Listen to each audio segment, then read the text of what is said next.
स्वागत है आप सभी का साइंस एंड फन पे, जहां पे टीचर्स आपको दिल और दिमाग दोनों से पढ़ाते हैं।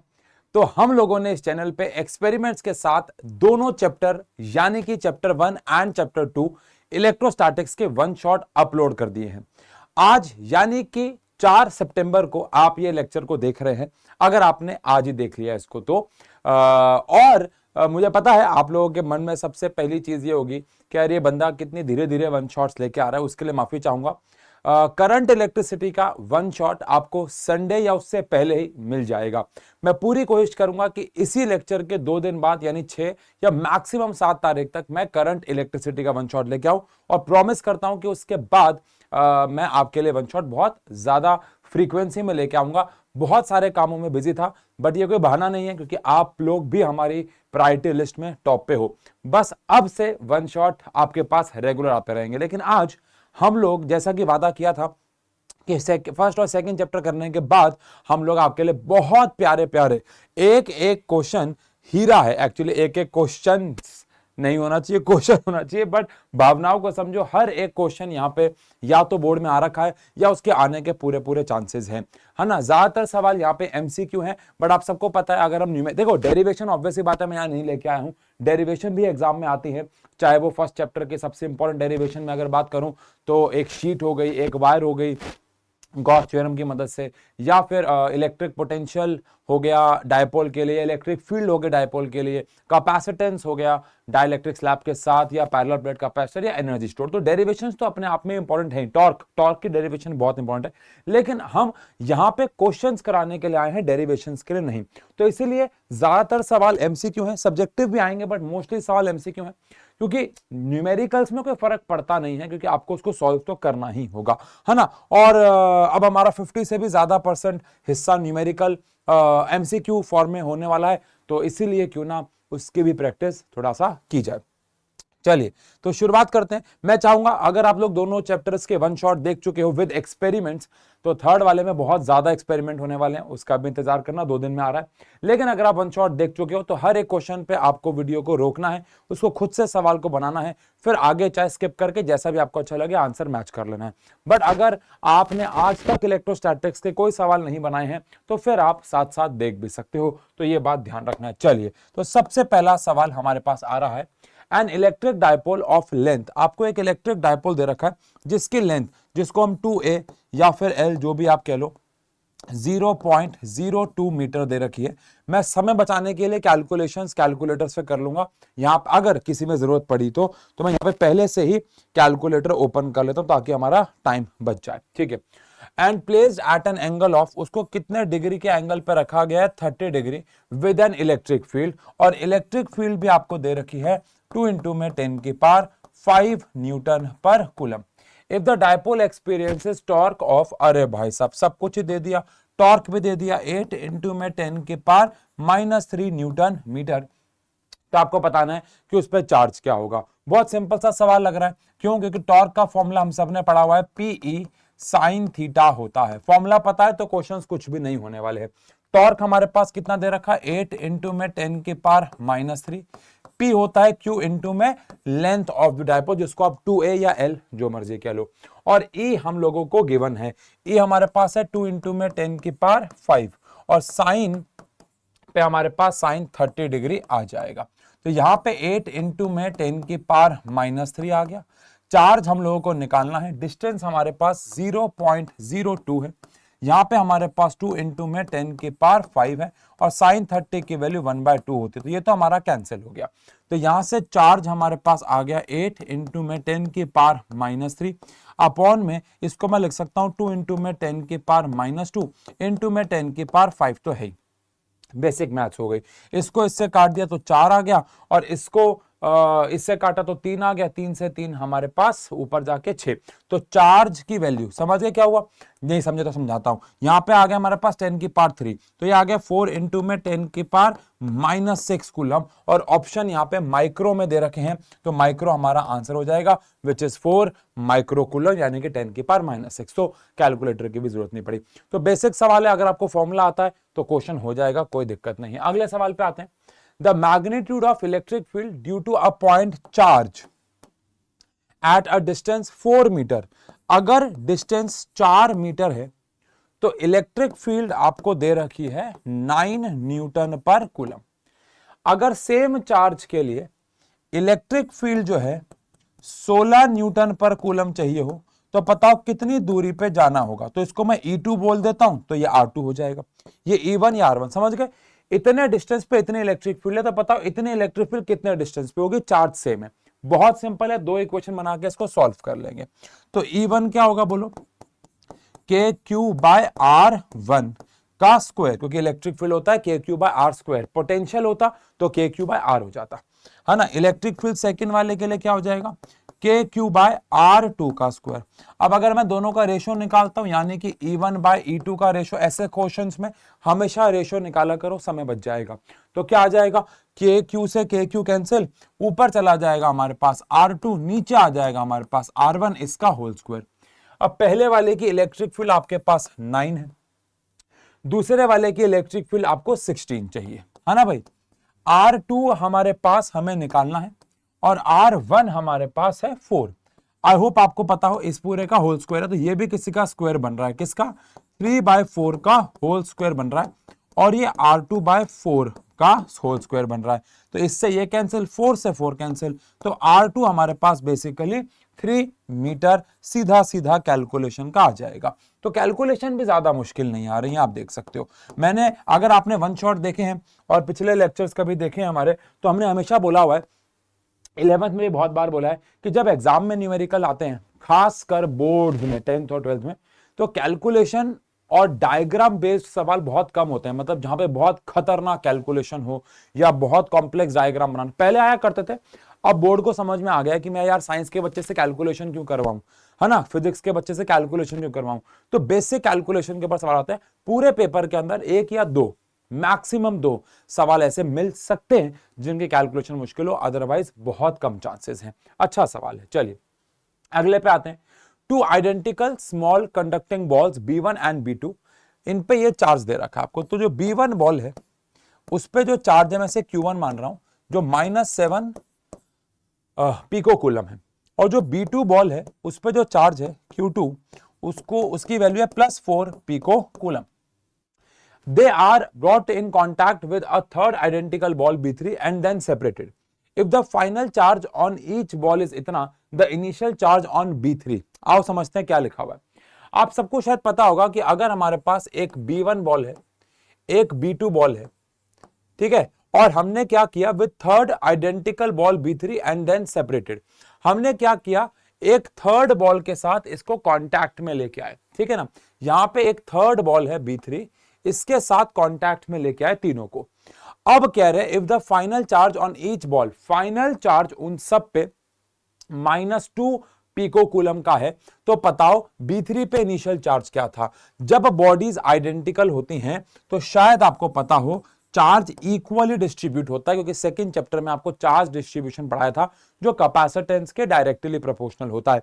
अब क्योंकि आइडेंटिकल बॉल्स हैं तो कैपेसिटेंस सेम होगा, तो चार्ज भी सेम होगा, जो कि इनका एवरेज होगा, जो कि Q1 Q2 Q3 divided by 3 होना चाहिए, सबका एवरेज जो चार्ज इन पे आएगा। अब जो Q नेट हमारे पास है वो -2 है, मैं यूनिट चेंज नहीं कर रहा हूं बिकॉज सभी पीको में है, टोटल चार्ज माइनस है। पहले वाले पे चार्ज आया था -7, दूसरे वाले पे चार्ज था +4, तो तीसरे वाले पे चार्ज कितना होगा ये हमें निकालना है। इसको इससे मल्टीप्लाई कर दिया, हमारे पास आ गया -6, और इसमें से ये गया तो -3, जो कि इधर जाके हमारे पास हो जाएगा +3, अगर मैं कैलकुलेशन सही कर रहा हूं तो, है ना भाई। 4 7 -3, इधर जाके +3 हो गया, और बिल्कुल से 3 दूनी 6 हो गया था ये। तो Q3 की वैल्यू हमारे पास -3 पिको कूलम आ जाएगी। तो यहां पे दो कंसेप्ट लगे, एक कंसेप्ट तो यहां पे लगा कि बॉडीज आइडेंटिकल थी तो चार्ज बराबर होगा, और दूसरा जब आइडेंटिकल बॉडीज कांटेक्ट में आती हैं तो चार्ज एवरेज हो जाता है। अगर दो बॉडीज आती तो Q1 + Q2 डिवाइड बाय 2 हो जाता है ना, है ना, है ना, है ना। चलो अगले सवाल पे आते हैं। ये तो एनसीईआरटी में भी सवाल देखा होगा आपने, जिसने एनसीईआरटी की है उसने सवाल देखा होगा। एनसीईआरटी तो बेटा एक एक बार कम से कम करी होनी चाहिए। अब इन सवालों में क्या होता है, क्वेश्चन अगर आपने पढ़ा हो तो हमारे पास यहाँ पे एक पॉजिटिव प्लेट है, यहाँ पे एक नेगेटिव प्लेट है। फर्स्ट सेकंड थर्ड चार्ज, इनको ए बी सी नाम के चार्ज को इन प्लेट्स के थ्रू भगाया गया। तो ये जो प्लेट्स है इन्होंने इस चार्ज को डिफ्लेक्ट कर दिया। अब एनसीईआरटी में तो ये भी पूछा था कि इन चार्जेस पे साइन क्या होगा। तो अगर ये ए और बी पॉजिटिव प्लेट की तरफ गए हैं तो ऑब्वियस, ओए होए दुनिया हिल गई, दुनिया हिल गई भाई। अगर ये पॉजिटिव प्लेट की तरफ गए हैं तो इस पे चार्ज नेगेटिव होगा, इस पे भी चार्ज नेगेटिव होगा। इस सवाल में पूछा नहीं है बट कभी कभार पूछ लेते। और ये अगर नेगेटिव की तरफ गया तो इस पे पॉजिटिव होगा। सवाल में पूछा है which particle has highest charge to mass ratio, किसका चार्ज टू मास रेशो सबसे ज्यादा है। अब जिसके पास चार्ज ज्यादा होगा और मास कम होगा वो ज्यादा डेविएट होगा, बिकॉज मास कम होगा तो इनर्शिया कम होगा, चार्ज ज्यादा होगी तो फोर्स ज्यादा लगेगी। तो जिसका चार्ज और मास रेशो ज्यादा होता है वो इलेक्ट्रिक फील्ड में ज्यादा डेविएट होता है। आप चाहो तो ये कहीं पॉइंट लिख भी सकते हो। तो हम कैसे पता लगाएं कौन ज्यादा डेविएट हुआ है, इसके लिए हम यहां से एक स्ट्रेट लाइंस बना सकते हैं। वैसे तो आपको दिख रहा है कि सबसे ज्यादा डेविएट सी हुआ है, बट फिर भी अगर आप देखो तो ए वाला इतना एंगल पे डेविएट हुआ, बी वाला इतने एंगल पे डेविएट हुआ, लेकिन वहीं पे अगर आप देखें तो सी वाला जो है ये तो सबसे ज्यादा एंगल पे डेविएट हुआ है। इसका एंगल सबसे ज्यादा आपको मिलेगा। तो मैंने बनाया भी थोड़ा ऊपर है, ये कहीं यहां हो गया। तो सी वाला सबसे ज्यादा एंगल पे डेविएट हुआ। एनसीईआरटी का डायग्राम में एग्जैक्ट।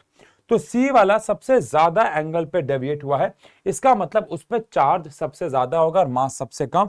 तो आंसर सी हो जाएगा, charge to mass ratio is maximum. Done है। चलिए, the dimension formula of electric flux, ये तो आप कर लोगे मुझे लगता है ना, वीडियो पॉज करके कर रहे हो ना साथ साथ। प्लीज सारे सवाल वीडियो को पॉज करते करते साथ में करते रहो। अब फ्लक्स का फॉर्मूला क्या होता है? फ्लक्स का फॉर्मूला होता है ई ए कॉस थीटा इन जनरल। तो अगर मुझे फ्लक्स के डायमेंशन निकालने हैं तो इलेक्ट्रिक फील्ड के डायमेंशन, इलेक्ट्रिक फील्ड क्या होता है? न्यूटन पर कूलम। न्यूटन के डायमेंशन क्या होते हैं? mlt-2। और कूलम के होते हैं, चार्ज के होते हैं करंट इनटू में टाइम, लेकिन -1 होगा बिकॉज न्यूटन पर कूलम होता है। और एरिया के लिए होता है मीटर स्क्वायर। और कॉस थीटा के तो कोई डायमेंशंस होते नहीं हैं।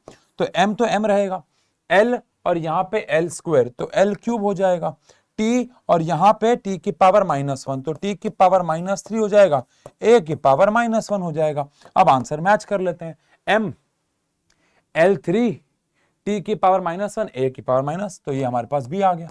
यहाँ पे -3 है, ये मत मैच कर देना, वो तो पावर उल्टी और ये तो है गलत। तो b हमारे पास आंसर आ जाएगा। डन हो गया। प्यारा सवाल, अच्छा सवाल, बढ़िया सवाल, एग्जाम में आने वाले सवाल। चलिए, ये तो भाई साहब जिसने PYQs किए हैं उनको पता है ये सवाल भाई साहब हर साल धक्के खाते हैं। इस साल भी आएंगे बेटा पेपरों में, तो ध्यान रखना। एक बार क्वेश्चन को पढ़ लो वीडियो को पॉज करके, बहुत बेहतरीन सवालों में से एक है। The electric field component in the given figure are. आपको इलेक्ट्रिक फील्ड एक्स एक्सिस में दे रखी है, वाई और जेड में है ही नहीं, है ना। अब अगर ध्यान से देखें तो इलेक्ट्रिक फील्ड हमारे पास अल्फा एक्स की पावर हाफ है। तो अगर इलेक्ट्रिक फील्ड के फॉर्मूले में एक्स आ गया इसका मतलब है इलेक्ट्रिक फील्ड वेरिएबल है। अगर इलेक्ट्रिक फील्ड कांस्टेंट होती तो शायद आपको पता हो, एक क्लोज्ड बॉडी जब भी कांस्टेंट इलेक्ट्रिक फील्ड में रखी जाती है उस पर टोटल फ्लक्स 0 बनता है। अब मान लो कोई क्लोज्ड बॉडी, मान लो ये क्लोज्ड बॉडी, ये क्लोज्ड बॉडी है और ये बॉडी भी यूनिफॉर्म है, वैसे तो नॉन यूनिफॉर्म है बट मान लो यूनिफॉर्म। अब यहां से जितनी, अगर इलेक्ट्रिक फील्ड यूनिफॉर्म है तो जितनी आएगी उतनी जाएगी भी, ऐसा होगा ना, जितनी आएगी उतनी जाएगी भी, तो टोटल फ्लक्स 0 बन जाएगा। बट यहां पे इलेक्ट्रिक फील्ड है नॉन यूनिफॉर्म, और अगर इलेक्ट्रिक फील्ड नॉन यूनिफॉर्म हो गई तो ऑटोमेटिकली फ्लक्स कुछ ना कुछ तो बनेगा, है ना। अल्फा की वैल्यू भी दे रखी है, बाद में पुट कर देंगे। अब आपको बताना है the charge with in the cube if net flux through the cube is. आपको इतना फ्लक्स दे रखा है, आपको बस नेट क्या निकालना है? चार्ज। अरे अरे अरे अरे एक second, the electric field component is in the given figure R इतना the charge within the cube if the net flux through the cube is approximately, यार इसके ऑप्शन चले गए, है ना। मेरे हिसाब से यहाँ पे क्वेश्चन में कुछ गलती है। आपको इलेक्ट्रिक फील्ड दे रखी है, आपको फ्लक्स भी दे रखा है, आपको सिर्फ चार्ज निकालना है। इसी क्वेश्चन में वैसे फ्लक्स निकालने को बोलते हैं ये क्वेश्चन थोड़ा सा अलग है। इस क्वेश्चन में फ्लक्स निकालने को बोलते हैं, तो पहले यहाँ का फ्लक्स निकालना होता है, फिर यहाँ का, और दोनों को माइनस करना होता है। बट ये क्वेश्चन अलग है, यहाँ पे तो इस पूरे हिस्से का कुछ काम ही नहीं होगा, बिकॉज अगर आपको उन्होंने फ्लक्स ही दे दिया, यहाँ पे कुछ तो गड़बड़ी है। बट अभी क्वेश्चन के हिसाब से आपको उन्होंने फ्लक्स दे दिया है 1.05 न्यूटन मीटर स्क्वायर पर कूलम। आपको चार्ज निकालना है, और ऑप्शन भी गायब है, बट कोई बात नहीं, चार्ज निकालना है। फ्लक्स का फॉर्मूला क्या होता है? Q by epsilon not. फिर तो इस पूरे हिस्से की कोई जरूरत ही नहीं पड़ेगी, ये तो नॉर्मल सवाल हो गया। तो Q का फॉर्मूला हो गया फ्लक्स इनटू में एप्सिलॉन नॉट, ठीक है। तो यहां से फ्लक्स की वैल्यू कितनी आ गई? 1.05, और एप्सिलॉन नॉट की वैल्यू आप सबको पता है 8.85 इनटू में 10 की पावर -12। तो यहाँ पे क्वेश्चन में कुछ आपको भी समझ में आ गया होगा, कुछ तो लफड़ा है, बट कोई बात नहीं। 1.05 इंटू में 8.85, ये क्वेश्चन तो मैं जब पढ़ के लाया तो मेरे हिसाब से मुझे ये वाला क्वेश्चन लगा जो आपको भी लगा होगा, है ना। बट कोई बात नहीं, अभी फिलहाल इतना चार्ज हमारे पास आ गया, जो भी ऑप्शन होंगे उसके हिसाब से। बट अक्सर इन क्वेश्चनों में क्या होता है, फ्लक्स निकालने को बोलते हैं, तो पहले यहाँ का और फिर उसके बाद चार्ज भी बोलते हैं। तो पहले यहाँ का फ्लक्स निकालना होता है E इंटू में A करके, फिर यहाँ का फ्लक्स निकालना होता है, दोनों का माइनस, क्योंकि एक आ रहा है और एक जा रहा है। चलो फिलहाल ठीक है, आओ आगे बढ़ते हैं, अगले सवाल पे आते हैं। ये सवाल एनसीईआरटी में भी है, बट यहाँ पे थोड़ा अलग तरीके से दे रखा है। क्वेश्चन क्या है? 4 point charges are placed at the corner of the square ABCD of side 10 centimeter, सारी साइड 10 है, स्क्वायर है। The force on charge of 1 microcoulomb placed at the centre, यानी यहां पे एक 1 माइक्रोकूलम का चार्ज इन्होंने रखा हुआ है, तो कितनी फोर्स लगेगी? शायद आपने देखते ही समझ लिया होगा कि आंसर है 0। आंसर 0 क्यों है, आओ समझे भाई। क्या ये कहना ठीक होगा कि ये नेगेटिव चार्ज है और यहां पे जो आपने चार्ज रखा है वो पॉजिटिव है, तो ये नेगेटिव चार्ज इस पॉजिटिव को अपनी तरफ अट्रैक्ट करेगा, ये तो सत्य वचन है। और ये भी नेगेटिव है, ये पॉजिटिव है, तो ये भी इसको अट्रैक्ट करेगा।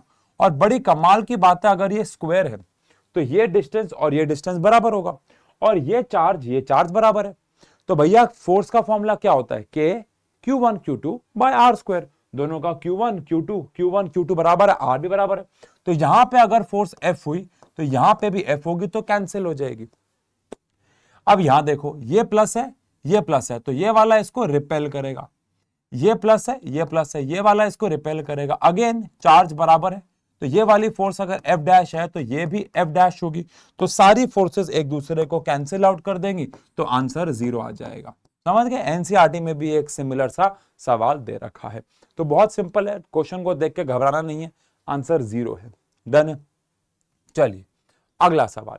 2 point charges of +3 and +4 microcoulomb repel each other with force of 10 Newton. सवाल समझेंगे क्या? केस 1, 2 केस दे रखे हैं, वो तो हम पढ़ के समझ गए। कह रहे हैं एक चार्ज हमारे पास था जिसपे 3 माइक्रोकूलम था और सेकंड वाले पे 4 माइक्रोकूलम था, ठीक है। और जब इनको रखा गया एक सर्टेन डिस्टेंस पे तो फोर्स लगा रहे थे 10 Newton. If each is given an additional charge of, अब केस 2 में हमने क्या किया, दोनों को एडिशनल चार्ज दिया है -6 का। अब अगर दोनों को -6 का चार्ज दिया है तो इस पे चार्ज कितना आ जाएगा? इस पे पहले था 3 का, अब इसको -6 चार्ज और दे दिया है, तो इस पे तो -3 माइक्रोकूलम चार्ज हो जाएगा। और इस पे 4 था, अगर इस पे 4 था और इसको हम लोगों ने -6 और दे दिया तो इस पे हो जाएगा -2 माइक्रोकूलम का। अब आपको बताना है उन पे फोर्स कितनी लगेगी। अगेन मैंने बताया था ऐसे क्वेश्चंस में हमेशा 2 इक्वेशन बनाया करो। तो क्या करेंगे हम, यहां से F1 अपॉन F2 की इक्वेशन बना देंगे, जो कि हो जाएगी K Q1 Q2 by R square divided by K Q1 Q2 by R square. अब F1 फोर्स हमारे पास 10 न्यूटन थी, F2 हमें निकालनी है। K से K कैंसिल हो जाएगा, R स्क्वायर से R स्क्वायर, बड़ा आसान हो जाएगा। और माइक्रो कन्वर्ट करने की जरूरत नहीं है बिकॉज रेशियो है। तो पहले वाले पे है 3 और 4 और दूसरे वाले पे है -3 इंटू में -2, यही तो है, -3 इंटू -2। तो ये तो बड़ा आसान सवाल हो गया, कैलकुलेशन वाइज भी और कंसेप्ट वाइज तो प्यारा है ही। तो 3 से 3 तो कैंसिल हो गया, 3 से माइनस तोड़ ही चुका है, 3 से 3 भी हो गया तो ऊपर 2 बच गया। तो यहां से F2 की वैल्यू आ जाएगी 10 divide by 2 which is 5 Newton.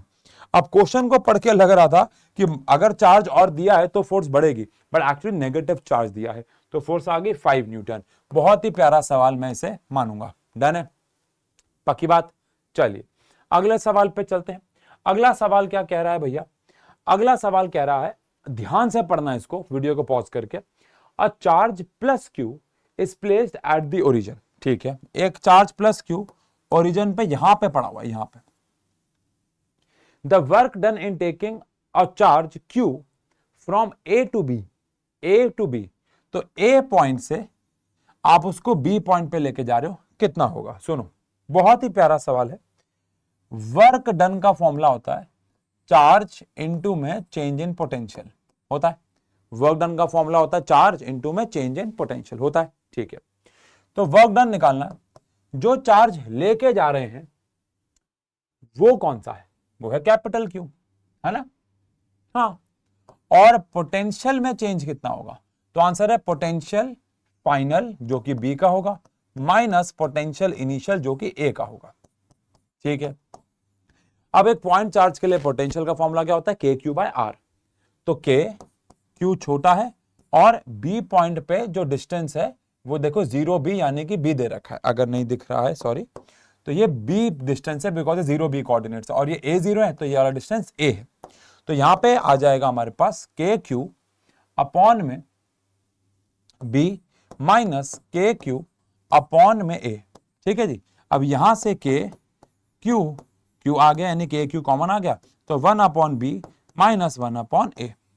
क्योंकि इन्होंने इसके फॉर्म में लिखा हुआ है तो उसे खोल देते हैं, q by 4 pi epsilon naught, और इसको अगर मैं ऐसे लिख दूं, एलसीएम ले लूं बी ए, तो यहां पे आ जाएगा ए माइनस बी। बहुत ही प्यारा लाजवाब सवाल है ना भाई। और इस हिसाब से हमारा ऑप्शन ए मैच हो रहा है, बी मैच हो रहा है?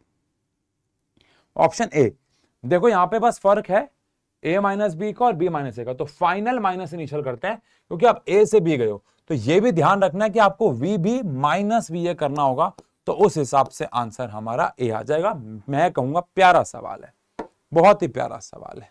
डन है जी, चलिए आगे चलते हैं। ओरल सवाल लग रहा है, the electric field and potential of an dipole vary with distance. अब इलेक्ट्रिक फील्ड और पोटेंशियल कैसे वेरी करेगा? क्या इसके इलेक्ट्रिक फील्ड के हर फॉर्मूले में बेसिकली डिवाइड में आर स्क्वायर आता है, चाहे वो एक्सियल हो चाहे वो इक्वेटोरियल हो, और पोटेंशियल के आर स्क्वायर आता है, आर क्यूब आता है, आर क्यूब आता है, k cube by r cube minus 2 k p by r cube. हाँ, आर क्यूब आता है। शॉर्ट डायपोल की बात कर रहे हैं, बोला नहीं गया है, लेकिन ये शॉर्ट डायपोल की ही बात कर रहे होंगे।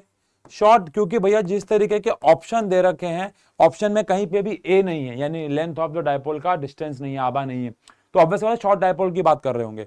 तो इलेक्ट्रिक फील्ड का फॉर्मूला होता है k cube by r cube, है ना? या minus 2 k p by r cube कह लो या के पी बाय आर क्यूब कह लो, मतलब आर क्यूब के इनवर्सली प्रोपोर्शनल होता है। और पोटेंशियल आर स्क्वायर के होता है, ऑल्दो इक्वेटोरियल पे तो 0 ही होता है, बट अगर जनरल बात करेंगे तो भैया इलेक्ट्रिक फील्ड आ गया आर क्यूब और पोटेंशियल आ गया आर स्क्वायर, तो ये आंसर होना चाहिए। डन है, बाकी मेंशन होना चाहिए कि डायपोल शॉर्ट है, नहीं था तो हमने ऑप्शन से अंदाजा लगा लिया। ठीक है, 3 capacitor each of capacity 4 microfarad, 3 capacitor है और तीनों का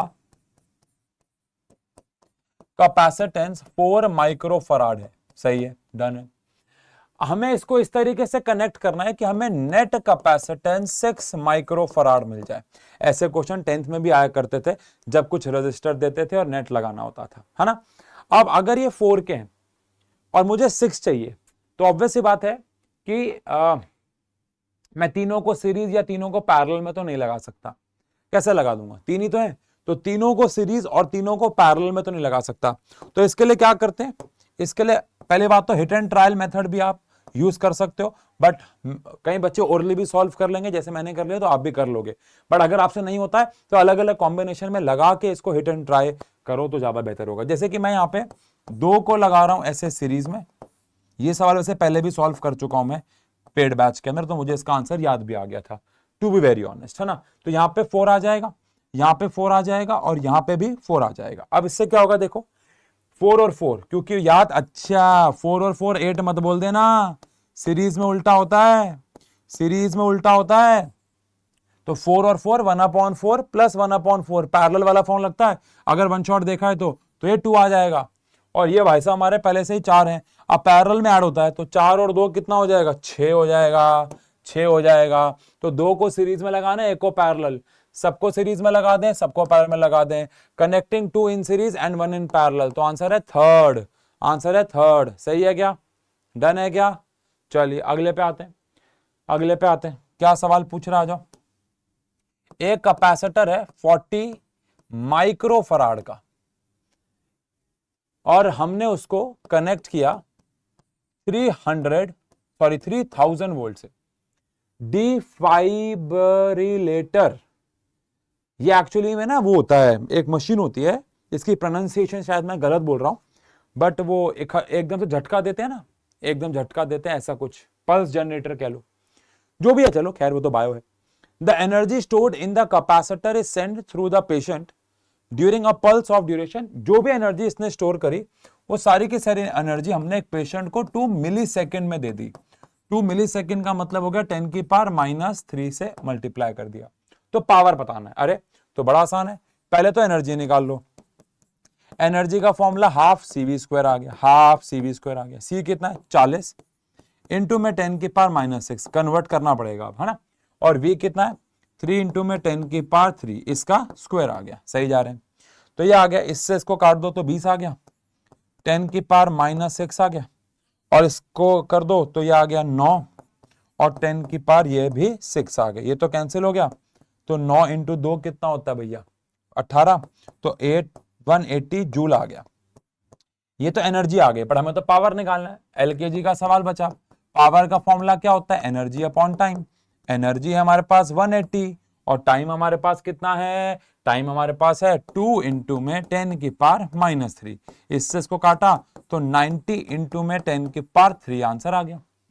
अच्छा किलो में दे रखा है तो 10 की पावर 3 का मतलब किलो ही होता है, तो 90 किलोवाट आंसर आ गया, 90 किलोवाट आंसर आ गया। प्यारा सवाल, लाजवाब सवाल, डन है। अरे साथ साथ बना रहे हो पक्का? अच्छा जल्दी से कमेंट सेक्शन में बताओ, क्या 12th क्लास की लाइव क्लास चाहते हो? जल्दी से कमेंट सेक्शन में बताओ, क्या 12th क्लास की लाइव क्लास चाहते हो? बोलो। चलो ऐसा करते हैं, मैं इस वाले में और इलेक्ट्रिसिटी के वन शॉट में पूछूंगा, क्या 12th की लाइव क्लास आपके मिड टर्म में चाहते हो आप? तो अगर चाहते हो तो जो जो बच्चा इंस्टाग्राम पे है ना, डीएम कर दो, डीएम भर दो। डीएम में क्या भर दो, 12th क्लास लाइव कर दो सर, बस इतना लिख देना, मैं समझ जाऊंगा कितने बच्चे लाइव चाहते हैं। ठीक है, ये मैं करंट इलेक्ट्रिसिटी के वन शॉट में ही पूछ लूंगा, उसके बाद फिर आपकी भी लाइव शुरू करते हैं, क्योंकि ना हमें ना 10th की तो लाइव शुरू करते हैं, संडे से हो भी रही है, बट हमें 12th का पता नहीं होता कि बच्चा लाइव चाहता है या वो रिकॉर्डेड देखना चाहता है, कैसे। ठीक है, चलो आओ अगला सवाल लेते हैं। अगला सवाल क्या कहना चाह रहा है, two identical conducting balls A and be having charge -q and +3q, है ना। यानी एक पे चार्ज हमारे पास -q है और एक पे चार्ज हमारे पास +3q है, ठीक है। Respectively they are brought in contact with each other and then separated. अब अगर ये दोनों आइडेंटिकल हैं, आइडेंटिकल बोले तो इन सब कुछ सेम है, तो मैंने भी बताया इन पे जो एवरेज चार्ज इन दोनों पे आएगा नया वाला, वो होगा 3 plus -q 3q -q divide by 2, तो +q आ गया, है ना, +q आ गया। अब आपको बताना है, कुछ नहीं बोलना है आपको, बोला फिर दोबारा दूर ले गए। अब आपको बताना है नेचर ऑफ फोर्स, बताना है इनके बीच की फोर्स क्या होगी। देखो बड़ी कॉमन सेंस की बात है, जब भी दो चार्जेस एक दूसरे के साथ कांटेक्ट में लाए जाएंगे, ये ऑब्वियस है, जब भी दो चार्ज एक दूसरे के साथ कांटेक्ट में लाए जाएंगे, हमेशा अगर वो आइडेंटिकल है या नहीं भी है, तो भी उन पे जो चार्ज आएगा उसका नेचर तो सेम होगा ना। ऐसा तो हो नहीं सकता कि भैया एक पे पॉजिटिव आ जाएगा और एक पे नेगेटिव। तो हाँ, अनटिल अनलेस मैं अर्थिंग कर दूं, इंडक्शन कर दूं, वो नहीं कर रहे हैं, बस कांटेक्ट में लाया और छोड़ दिया। तो ये हमेशा ही उनके बीच की जो फोर्स होगी वो रिपल्सिव होगी, और आइडेंटिकल बॉडी में तो होगी ही होगी, तो फोर्स का नेचर क्या होगा, रिपल्सिव होगा। तो यहाँ पे आपसे कितनी फोर्स होगी ये नहीं पूछा है, बस उसके बीच का नेचर पूछा हुआ है, ये बात ध्यान रखिएगा। चलिए ठीक है, ये बात, ये वाले सवाल को ही तो ढूंढ रहा था मैं, यही तो सवाल था। ये वाले सवाल पेपर में बेटा अक्सर आते हैं, ध्यान रखना। वो तो वहां पे तो कुछ गलती हो गई थी भैया से, ये वाले सवाल आते हैं पेपर में। चलो आओ, वीडियो को पॉज करो, बना दो, मैंने आपको हिंट तो दे दिया था इस सवाल का, ठीक है। आओ चलो वीडियो को पॉज करो, बनाओ। आई होप वीडियो को पॉज करके बनाया है। क्या सवाल है, एक हॉलो सिलेंडर है जिसकी लंबाई आपको 1 मीटर दे रखी है, यानी कि ये जो लंबाई है ये भी 1 मीटर है, और ये पहले से ही 1 मीटर दूर बैठा भी हुआ है, ठीक है ना, ठीक है ना, यानी ये 1 मीटर दूर बैठा हुआ है और इसकी लंबाई भी 1 मीटर है। देखने में नहीं लग रहा होगा, बट क्वेश्चन यही कह रहा है, आप पढ़ो, ठीक है, ऐसा पढ़ा हुआ है। अब जो इलेक्ट्रिक फील्ड है 50x आई कैप है। अब 50x आई कैप का मतलब इलेक्ट्रिक फील्ड यूनिफॉर्म है, नॉन यूनिफॉर्म है, नॉन यूनिफॉर्म है। अगर नॉन यूनिफॉर्म है, अगर सिर्फ 50 होता तो हम पहले ही बोलते हैं आंसर 0 होगा, मैं आपको कारण बता चुका हूं। तो इलेक्ट्रिक फील्ड आपको दे रखी है 50x आई कैप। अगर वेक्टर फॉर्म में लिखता हूं तो, या नॉर्मल लिखूं तो 50x आपको दे रखी है न्यूटन पर कूलम, ठीक है। और आपको एरिया ऑफ क्रॉस सेक्शन दे रखा है 25 सेंटीमीटर स्क्वायर। 25 सेंटीमीटर स्क्वायर है, तो सेंटीमीटर स्क्वायर तो पसंद नहीं होगा आपको, तो इसको हम 25 इंटू में 10 की पावर -4 मीटर स्क्वायर कर देंगे। सही जा रहे हैं। आपको फ्लक्स निकालना है, मैंने वो बताया था कैसे काम करना है। पहले मैं निकालूंगा कितना फ्लक्स इसके अंदर जा रहा है, ठीक है ना। और अगर मैं पहले ही साइन के साथ काम करूंगा तो सीधा फिर ऐड कर दूंगा। आपको पता है वेक्टर में, बताया था फर्स्ट चैप्टर में, अगर आप साइन ले रहे हो तो दोनों को ऐड करोगे, साइन नहीं ले रहे हो तो देखना होगा डायरेक्शन क्या है। समझाता हूं क्या कह रहा हूं। ये वाला जो लूप है, यानी ये वाला जो सर्कल है, इसमें इलेक्ट्रिक फील्ड जा रही है ऐसे, बिकॉज बोला भाई 50x आई कैप की डायरेक्शन में, लेकिन इसका एरिया वेक्टर तो यहां होगा, तो दोनों ऑपोजिट डायरेक्शन में होंगे, है ना। एरिया वेक्टर तो हमेशा परपेंडिकुलरली बाहर होता है। तो इलेक्ट्रिक फ्लक्स का फॉर्मूला EA cos 180 हो जाएगा, यहां ध्यान रखने वाली बात है। इलेक्ट्रिक फील्ड है 50x और एरिया है 25 इंटू में 10 की पावर -4, और cos 180 की वैल्यू -1 हो गई। अब हम जिसके लिए फ्लक्स निकालने जा रहे हैं वो ओरिजिन से 1 मीटर की दूरी पे है, तो x की जगह 1 आ जाएगा, x की जगह 1 आ जाएगा, तो 50 इंटू में 1 लिख रहा हूं फॉर्मेलिटी के लिए ताकि आप समझ जाओ, और यह 25 इंटू में 10 की पावर -4, और माइनस का ये पूरा आंसर आएगा। अभी के लिए मैं यहां लिख देता हूं। तो टोटल फ्लक्स हमारे पास आ गया 5 इंटू में 25 125, एक जीरो यहां बच गया था, तो 10 की पावर -3 कर देते हैं इसको, और साथ में माइनस चल रहा है। अब आप चाहो तो इसको ऐसे लिख सकते हो -0.125 न्यूटन मीटर स्क्वायर पर कूलम। ये वो फ्लक्स है जो इस वाले के लिए माइनस में, बिकॉज फील्ड इधर है, एरिया इधर है। अब इस वाले के लिए काम करेंगे। अब इस वाले के लिए इलेक्ट्रिक फील्ड इधर जा रही है, क्योंकि वो तो एक्स डायरेक्शन में, और एरिया वेक्टर भी इधर होगा, तो एंगल कितना हो जाएगा, एंगल हो जाएगा 0। आ जाओ, अब हम काम करते हैं सेकंड वाले के लिए।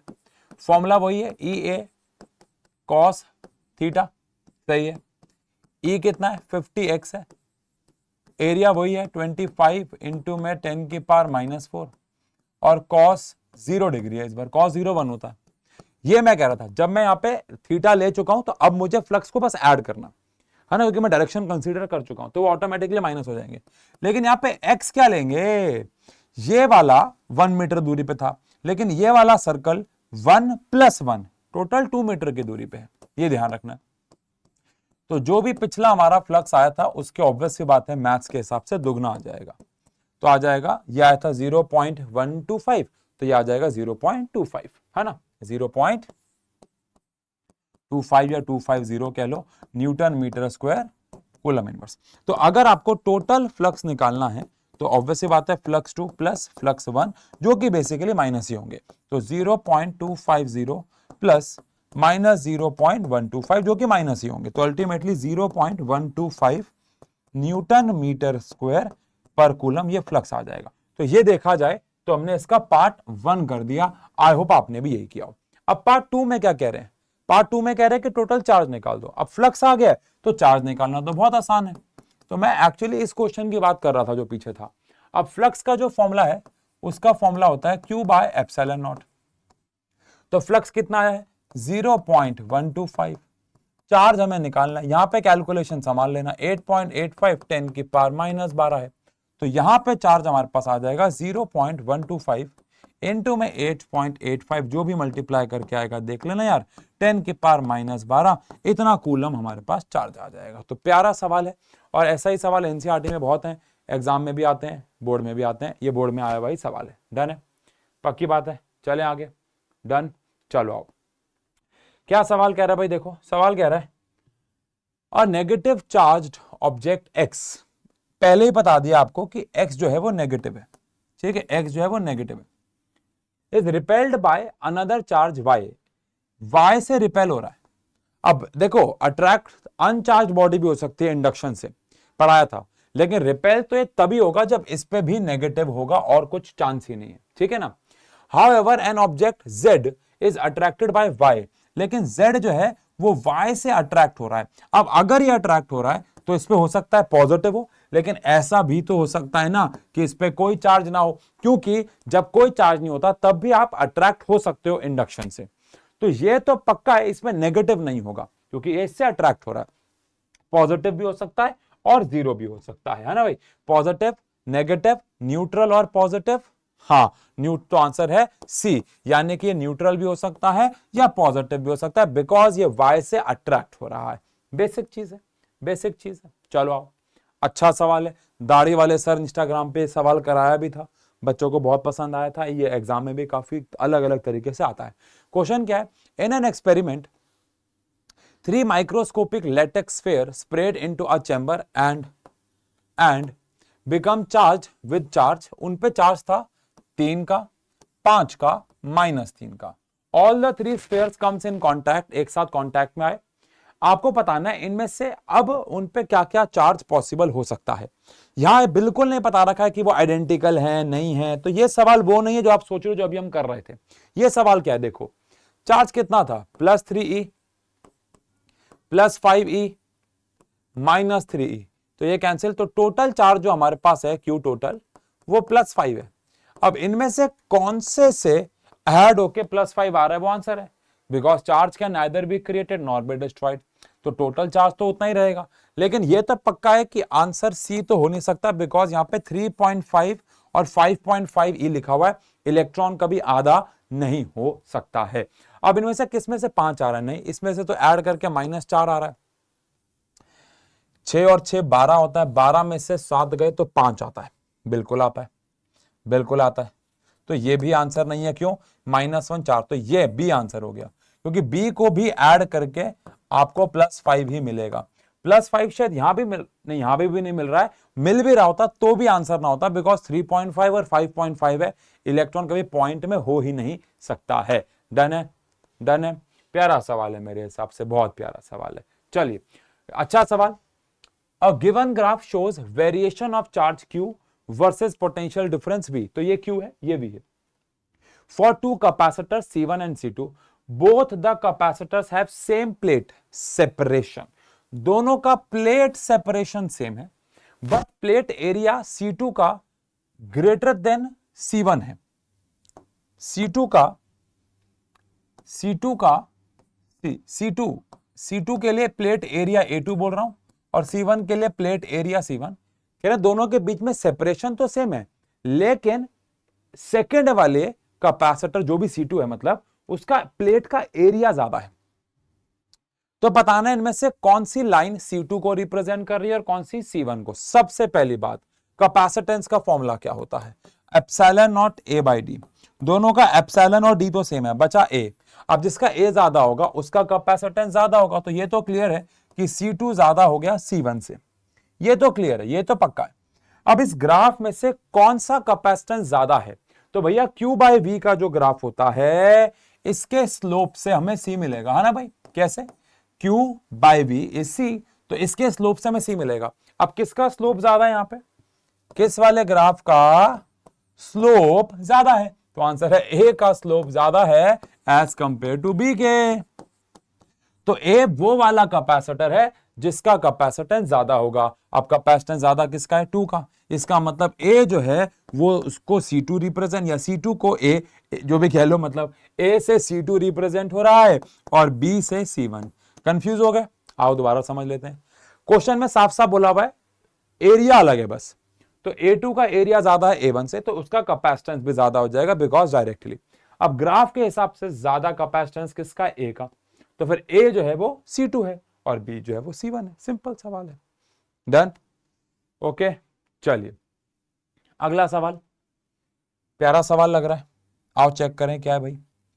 A parallel plate capacitor with air between the plates has capacitance, मतलब कि इसका पहले जो कैपेसिटेंस था वो 10 पिकोफैराड था। हाँ, ये सवाल भी बहुत आते हैं। The capacitance if the distance between the plate is reduced by half. नया वाला कैपेसिटेंस बताना है अगर उनके बीच के प्लेट का डिस्टेंस हाफ कर दिया। जब डिस्टेंस हाफ करते हैं तो कैपेसिटेंस बढ़ता है, बिकॉज डिस्टेंस के साथ कैपेसिटेंस इनवर्सली प्रोपोर्शनल होता है। तो अगर डिस्टेंस आधा कर दिया है तो कैपेसिटेंस डबल हो जाएगा, इतना समझते हैं। And space between them is filled with a substance of dielectric constant 4। और मैंने बताया था अगर एक कैपेसिटर को पूरा भर दो तो k टाइम्स उसका कैपेसिटेंस बढ़ जाता है, ये हमने पढ़ा है। और यहां पे k कितना हमारे पास 4 है, तो यहां से जो नया वाला कैपेसिटेंस होगा k टाइम्स बढ़ जाएगा। तो यहां से जो नया वाला कैपेसिटेंस होगा वो पुराने वाले से जो कि 10 है, k टाइम्स भी बढ़ेगा और 2 टाइम्स। 2 टाइम्स क्यों बढ़ा? बिकॉज डिस्टेंस आधा किया। k टाइम्स क्यों बढ़ा? बिकॉज भरा इसके अंदर 4 का। तो 4 इंटू में 2 80, तो 80 पिको फराड आंसर हो जाएगा। ऑप्शन में है, बिल्कुल है भाई, एक की 80 पिको फराड हमारे पास आंसर हो जाएगा। डन हो गया? डन हो गया जी, बढ़िया सवाल है। चलो अगला सवाल लो जी। ये सवाल खुद बना रहे हो तुम, क्योंकि आप भी जानते हो, मैं भी जानता हूं, मैं भी करा रहा हूं। मतलब आप वीडियो को प्लीज पॉज करो, क्योंकि ये सवाल पेपर में आना ही आना है। रिक्वेस्ट है हाथ जोड़ के इसको सॉल्व करो, फिर इसको मैच करते हैं भाई। आओ, चलो आओ। सबसे पहली बात तो ये तीनों के तीनों सीरीज में लगे हुए हैं पैरेलल, तो ऑब्वियस सी बात है ये सीरीज में लगे हुए हैं। अब क्योंकि आपको बोला है चार्ज ऑन 3 वाले पे निकालो, यानी कि आपको चार्ज सिर्फ और सिर्फ इस वाले पे निकालना है। इससे कोई फर्क नहीं पड़ता, सीरीज कॉम्बिनेशन है, सब पे चार्ज सेम ही होगा। और जब भी सीरीज कॉम्बिनेशन में चार्ज निकालना होता है, आपको पता है हमेशा हमेशा आपको टोटल कैपेसिटेंस तो निकालना ही पड़ेगा। अब क्योंकि ये सीरीज है तो 1/c नेट का formula 1/c1 plus 1/c2 plus 1/c3 करना होगा। हम टोटल कैपेसिटेंस क्यों निकाल रहे हैं? बिकॉज टोटल कैपेसिटेंस से ही हम लोगों को टोटल चार्ज फिर मिलने वाला है। तो 1/c नेट हमें निकालना है। 1/c1 कितना हमारे पास 2, 1/ ये है 3 और 1/ ये है 6। अब इन सबका एलसीएम हमारे पास कितना आ जाएगा? तो आंसर है 6 आ जाएगा। यहाँ पे आ गया हमारे पास 3, यहाँ पे आ गया 2, यहाँ पे आ गया 1, तो ये तो अपना 6 ही आ गया। अरे तो 6 डिवाइड बाय 6 अपना 1 माइक्रो था, पीको था, माइक्रो फराड आ गया। सही है, सही है। अब हमें निकालना है चार्ज। क्या Q is equal to CV होता है? तो टोटल हमारे पास जो कैपेसिटेंस आया वो 1 आया है और वोल्टेज हमने 10 लगाई है, तो आंसर 10 माइक्रो कूलम आ गया, बिकॉज हमने माइक्रो को चेंज नहीं किया है। तो ये जो चार्ज है टोटल चार्ज है। अब सीरीज में क्योंकि सेम होता है तो इस पे अगर चार्ज Q होगा तो इस पे भी Q होगा, इस पे भी Q होगा, विच इज 10 माइक्रोकूलम। तो आंसर हमारे पास ये आ जाएगा। आई होप आप सभी ने सही किया, बहुत बेसिक सवाल था। चलिए अगला सवाल, टोटल एनर्जी निकालनी है। मुझे लगता है यह सवाल भी वैसे बहुत ईजी है। चलो आओ कर लेते हैं, वीडियो को पॉज करके निपटा दो। यहां बैटरी लगी हुई है तो ये दोनों सीरीज में हो जाएंगे। ये दोनों सीरीज, कुछ नाम दे देता हूं इनको, इसको बोलता हूं C1, इसको बोलता हूं C2, इसको बोलता हूं C3। तो C1 और C2 वाले दोनों के दोनों सीरीज में हो जाएंगे। यस, तो पहले इनको सॉल्व कर लेते हैं सीरीज में, क्योंकि MCQ है तो यही कर लेता हूं। 1/C1 प्लस 1/C2, तो 1/6 प्लस 1/3, तो ये आ गया हमारे पास 6, ये आ गया 1, ये आ गया 2, तो ये आ जाएगा हमारे पास 6 बाय, उल्टा कर दूंगा तो 6/3। तो टोटल हमारे पास इसको सॉल्व करके आ जाएगा, जिसको मैं C12 कह रहा हूं, ये 6/3 विच इज 2 माइक्रोफराड। इतना तो कर लोगे यार, सीरीज में लगा हुआ है। ओके, 2 माइक्रोफराड आ गया। अब ये जो है ये भी तो 2 है, तो ये जो ये इन दोनों को सॉल्व करके जो आएगा वो इसके साथ पैरेलल हो जाएगा। तो C नेट क्या हो जाएगा? ये C3 है और ऊपर वालों को सॉल्व करके 1 2 आया था, तो 2 + 2 टोटल हमारे पास 4 माइक्रोफराड हो जाएगा, है ना भाई। 4 माइक्रोफराड हो जाएगा। क्या निकालना था? एनर्जी निकालनी थी। एनर्जी का फॉर्मूला आप क्या लगाएंगे? हाफ CV स्क्वायर लगा देंगे। नेट कैपेसिटेंस आ चुका है, नेट वोल्टेज हमें क्वेश्चन में दे रखी है।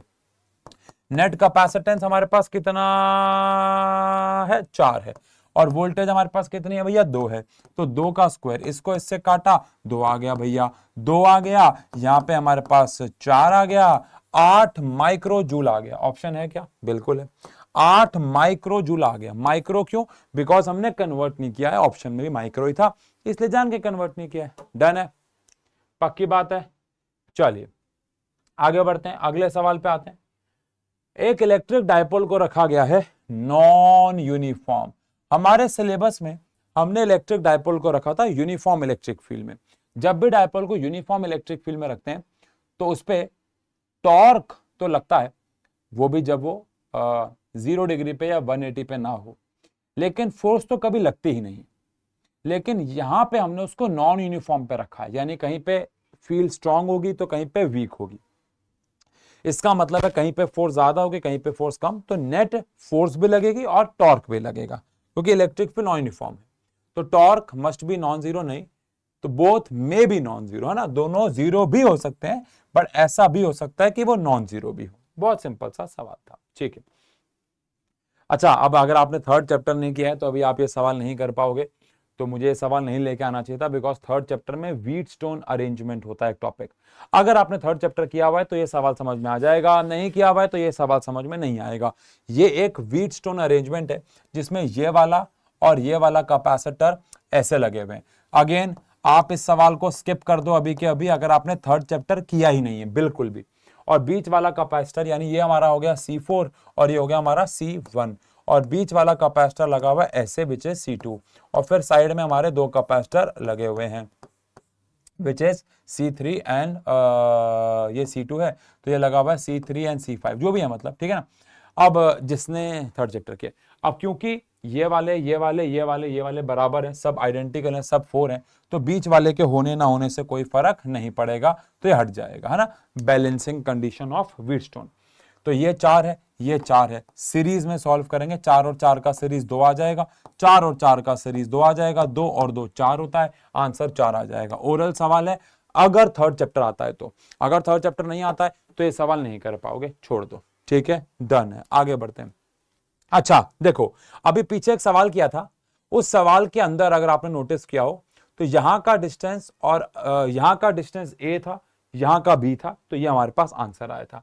लेकिन इस वाले सवाल के अंदर हम लोगों को दोनों डिस्टेंस सेम दे रखे हैं, ये वाला क्वेश्चन मैं करवा चुका हूं, दोनों डिस्टेंस सेम दे रखे हैं। ये वाला डिस्टेंस भी आपको A दे रखा है और ये वाला डिस्टेंस भी आपको A दे रखा है, दोनों कोऑर्डिनेट सेम दे रखे हैं। दोनों देखो, एक है A0 और एक है 0A, तो ये भी A है, ये भी A है, तो यहां का पोटेंशियल और यहां का पोटेंशियल सेम हो जाएगा। अब वर्क डन का फॉर्मूला क्या पता है था?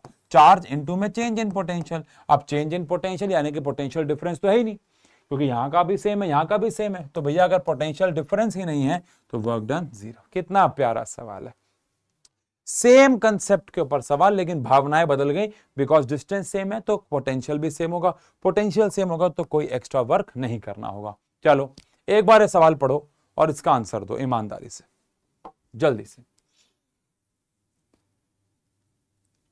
हाँ, ये ऑप्शन दिख रहे हो आई होप आपको। यहां लिखा हुआ है E L²/2, यहां लिखा हुआ है EL²/2 एप्सिलॉन नॉट, यहां पे लिखा हुआ है EL², और यहां लिखा हुआ है 0, ये तो दिख ही रहा होगा। चलो आंसर कमेंट सेक्शन पे लिख दो इसका, ऐसा करो, मैंने आपसे कोई सवाल भी नहीं पूछा आज कमेंट सेक्शन लायक, जल्दी से इसका आंसर कमेंट सेक्शन पे लिख दो खटाक से, ईमानदारी की। अरे अरे अरे अरे, ये क्या हो गया भाई, ये क्या हो गया? हाँ, जल्दी से इसका आंसर कमेंट सेक्शन पे लिख दो प्लीज। डन, ठीक है। सबसे पहली बात, फ्लक्स क्या होता है? फ्लक्स होता है कितनी इलेक्ट्रिक फील्ड एक सरफेस को चीर रही है। क्वेश्चन कह रहा है a square surface of side L, एक स्क्वायर सरफेस की साइड L है और हमने उसको पेपर पे रखा हुआ है। यूनिफॉर्म इलेक्ट्रिक फील्ड E जो है वो भी पेपर के ही प्लेन में है, लेकिन लोअर हाफ पे ये सब घुमाने फिराने की बातें हैं बेटा। आप मुझे बताओ, ये मेरे पास एक पेपर है, ये मेरे पास एक पेपर है, ये पेपर है। अब इस पेपर में से यहां से इलेक्ट्रिक फील्ड ऐसे जा रही है, वो भी पेपर के प्लेन में ही है, तो फिर फ्लक्स तो बनेगा ही नहीं ना। अगर ये ऐसे होता और ये ऐसे जा रही होती तो चीर, फ्लक्स का मतलब है चीरना। जब तक इलेक्ट्रिक फील्ड लाइन उसको चीरेंगे ही नहीं तो फ्लक्स कैसे बनेगा बाबू? तो आंसर तो जीरो है, बिकॉज इलेक्ट्रिक फील्ड भी उसी प्लेन में, फ्लक्स भी और एरिया भी उसी प्लेन में। आप ऐसे कह लो या आप ऐसे कह लो कि भैया फॉर्मूला होता है ई ए कॉस थीटा, जैसे मर्जी बात कर लो, ये तो वैसे बेवकूफी है। अब कॉस थीटा में इसका एरिया वेक्टर बाहर की तरफ होगा, क्योंकि इस अगर ये एरिया तो एरिया वेक्टर बाहर, और इलेक्ट्रिक फील्ड ऐसे है तो एंगल कितना हो जाएगा 90, कॉस 90 क्या होता है 0। कैसे मर्जी बात कर लो बेटा, आंसर 0 ही आना था। डन, डन हो गया, डन हो गया, डन हो गया। प्यारा सवाल है। Electric potential at any point is given by, आपको इलेक्ट्रिक पोटेंशियल गिवन है 4x² वोल्ट। आपको इलेक्ट्रिक फील्ड निकालनी है इस कोऑर्डिनेट पे। क्या आपको पता है इलेक्ट्रिक फील्ड का फॉर्मूला होता है -dv/dx। सेकंड चैप्टर में डिराइव किया था, बड़ा प्यारा फॉर्मूला, जीवन में बहुत काम आएगा, बताया था मैंने आपको। अब अगर ये फॉर्मूला है तो जो -dv है, v की जगह मैं लिख रहा हूं 4x²/dx, ठीक है जी। तो इलेक्ट्रिक फील्ड आ गया माइनस, वही पावर आ गया, पावर में से एक माइनस, इतना तो आता होगा, तो 8x आ जाएगा। अब क्वेश्चन में हमें x, y और z की वैल्यू दे रखी है। y और z का कोई काम है नहीं, x की वैल्यू दे रखी है आपको 1, तो जहां जहां x है वहां वहां 1 आ जाएगा। -8 न्यूटन पर कूलम आ जाएगा, -8। अब ऑप्शन में अगर आप देखो तो 8 है, 8 है, तो ऑब्वियसली बात है 16 तो आंसर है ही नहीं। अब 8 नेगेटिव एक्स एक्सेस या पॉजिटिव, क्योंकि माइनस आ रहा है, माइनस का मतलब इधर नहीं इधर होता है, तो माइनस का मतलब हो गया 8 along negative x axis, negative x axis. Done, चलो डन हो गया। ये सवाल होमवर्क दे दूं क्या यार? एक दो सवाल तो होमवर्क लेके जाओ। बोलो, बहुत सिंपल है, वही कॉम्बिनेशन के ऊपर है, कनेक्ट किया था, कॉम्बिनेशन के ऊपर सवाल है, कॉम्बिनेशन के ऊपर सवाल है, तो ये वाला सवाल आपके लिए हो जाता है होमवर्क। डन, ठीक है। चलो, बहुत बेसिक सवाल, कंफ्यूज करने वाला सवाल। क्या है सवाल? देखो, कह रहे हमारे पास एक स्फीयर है, हमारे पास एक स्फीयर है और उसका रेडियस हमें दे रखा है, रेडियस हमें दे रखा है r। Electric field 3r/2, 3r/2 का मतलब होता है 1.5r।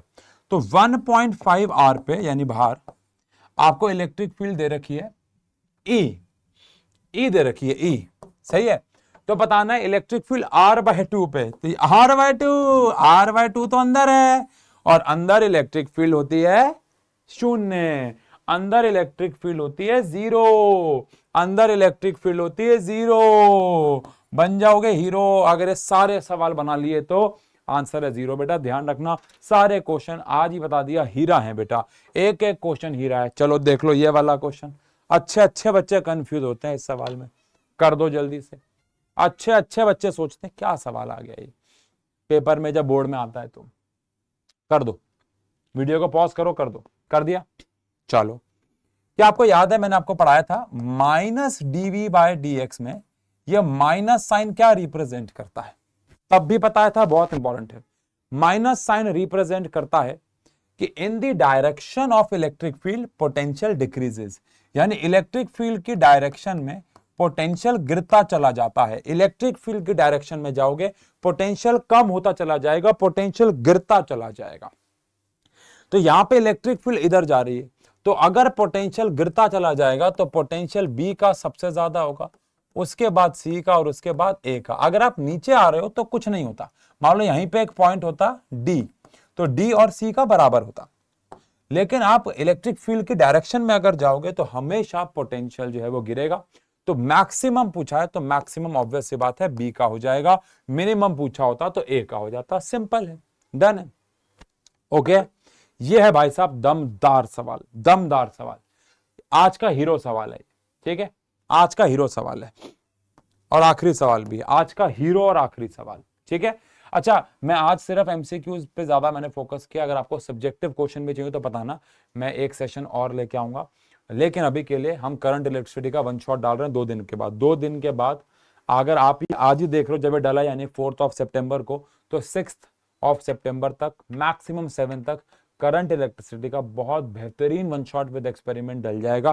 प्लीज चेक करना। चलो आप, हाँ जी, सवाल क्या है देखो, सवाल कह रहा है a network of 4 capacitor C1 जिसकी वैल्यू C है, ये C1 है, अगर ना दिख रहा हो तो ये C है, C2 की वैल्यू 2C है, ये 2C है, C3 की वैल्यू 3C है, ये 3C है, और इसकी वैल्यू 4C है, ये 4C है। ठीक है, आपको बताना है the ratio of charges on C2 and C4, यानी C2 और C4 अपने अंदर कितना चार्ज स्टोर करेंगे उसका रेशियो निकालना है। बेहतरीन सवाल है। और देखिए, सबसे पहले C4 पे काम करना आसान है, बहुत आसान है। फॉर C4 पे काम करना आसान क्यों है? क्योंकि C4 पे पोटेंशियल V लगा हुआ है इसके अक्रॉस, तो कोई दिक्कत नहीं है। चार्ज का फॉर्मूला होता है Q is equal to CV। इसका जो कैपेसिटेंस है वो 4C है और वोल्टेज V है, तो जो C4 पे चार्ज हो गया वो 4CV हो गया। बहुत सिंपल हो गया, इसकी कोई टेंशन थी ही नहीं हमें, इस पे तो सीधा चार्ज आ जाएगा। लेकिन हमें इस पे चार्ज निकालना है। अब इस पे निकालना है तो ये भाई साहब 3 लोग लगे हुए हैं सीरीज में, और अभी बताया जब सीरीज में चार्ज निकालना होता तो पहले टोटल कैपेसिटेंस निकालना ही पड़ता है। तो इन तीनों के लिए पहले मैं C0 निकाल देता हूं, जो कि 1/C1 plus 1/C2 plus 1/C3 हो जाएगा। तो 1/C0 क्या हो जाएगा भाई? 1/C1, C1 का कैपेसिटेंस C है, C2 का कैपेसिटेंस 2C है और C3 का 3C है। अब इन सब का मुझे ले लेना है एलसीएम, तो ये मेरे हिसाब से 6C आ जाएगा, है ना। यहाँ पे मेरे पास आ जाएगा 6, यहाँ पे मेरे पास आ जाएगा 3, यहाँ पे मेरे पास ओहो ओहो ओहो, सही तो है, सही तो है, और यहाँ पे मेरे पास आ जाएगा 2। सही कर रहा हूं ना? हाँ सही तो कर रहा हूं, ठीक है। तो 1/C0 आ जाएगा मेरे पास 6 और 3 9 और 2 11, तो यह आ जाएगा 11/6C। तो C0 आ जाएगा 6/11C। ठीक है, ये तो हमारे पास क्या आया, इस पूरे का टोटल कैपेसिटेंस आया, टोटल कैपेसिटेंस। अब इस पूरे पे टोटल चार्ज जो आएगा उसका रेशियो, जो इन पूरे पे चार्ज आएगा वही C2 पे होगा, ये तो आप जानते हो। तो बस इस पे जो चार्ज आ रहा है C2 पे, इसको मैं Q2 कह रहा हूं, फॉर्मूला CV होगा। C टोटल लेंगे बिकॉज सीरीज कॉम्बिनेशन है और वोल्टेज V है, तो ये हमारे पास चार्ज आ गया। बस अब खत्म हो गया। आपको रेशियो निकालना था, रेशियो निकालना था किस पे भैया? Q2 बाय Q4 का रेशियो। Q2 आया है 6/11 CV और ये आया है हमारे पास 4 CV। ये हमारे पास आया है 4 CV। CV से CV कैंसिल, इसको काटा तो 2, 3 इसको काटा तो 2, तो 3/11 इंटू में 2 which is 3/22। Oh my God, बहुत प्यारा। आखिरी सवाल बेटा, अंत भला तो सब भला सॉरी, अंत भला तो सब भला। पीपीटी टेलीग्राम पे मिल जाएगी। हाथ जोड़ के विनती है, एक एक क्वेश्चन दोबारा रिपीट करना। सब्जेक्टिव क्वेश्चन भी लेके आऊंगा, डेरिवेशंस की प्रैक्टिस कर लेना।